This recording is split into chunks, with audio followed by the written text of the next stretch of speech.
ইতিহাসে এত চমৎকার ইলেকশন আমাদের দেশে হয় না। কেওয়াটিক সময় এটা আমরা পার করেছি এবং আমি আপনাদেরকে ধন্যবাদ জানাচ্ছি, আপনাদেরকে অভিনন্দন জানাচ্ছি। একটা চমৎকার ইলেকশন আপনারা এই জাতিকে উপহার দিয়েছেন। আমরা আপনাদের পাশে ছিলাম, বাট ইলেকশন করার দায়িত্ব ছিল সম্পূর্ণ আপনাদের, অ্যান্ড ইউ ডেলিভার্ড ইট 100%। পাশে এত চমৎকার ইলেকশন আমাদের দেশে হয় না। তার মানে ইট শোজ যে যদি আমরা সামরিক এবং অসামরিক আমরা একসাথে যদি কাজ করি, সিভিল মিলিটারি যে রিলেশন, এটাকে যদি আমরা বিল্ড করি, তাহলে আমরা যে কোনো অসাধ্য সাধন করতে সক্ষম। তখন ছিল একটা আশা নিরাশার একটা সময়, দেশের মানুষ বিভ্রান্ত, বিভিন্ন ধরনের কথা বলছে, ইলেকশন হবে না, এই হবে না, সেই হবে না।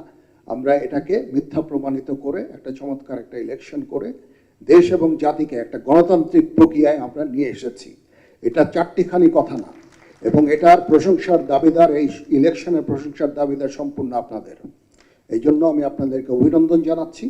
আর আরেকটা বিষয় হচ্ছে, আমি সবসময় আপনারা যখনই এই সেনাবাহিনীর কোনো সাহায্য চাবেন, পাশের যে ফরমেশন আছে ফরমেশনকে জানাবেন, তাদেরকে স্ট্যান্ডিং ইনস্ট্রাকশন দেওয়া আছে, তারা ইনস্ট্যান্টলি বের হয়ে আপনাদের সহায়তা করবে।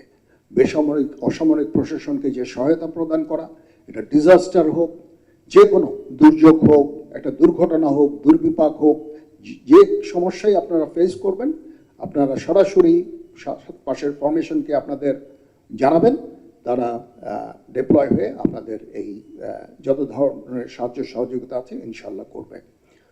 তো খুব ভালো লাগলো আপনাদের এখানে এসে ইন্টারঅ্যাক্ট করে, এবং আমি মাননীয় প্রতিরক্ষা উপদেষ্টার জন্য একটা বড় সময় রেখে দিতে চাচ্ছি, উনি বাকি জিনিসগুলো বলবেন। সবাই ভালো থাকেন, আল্লাহ হাফেজ।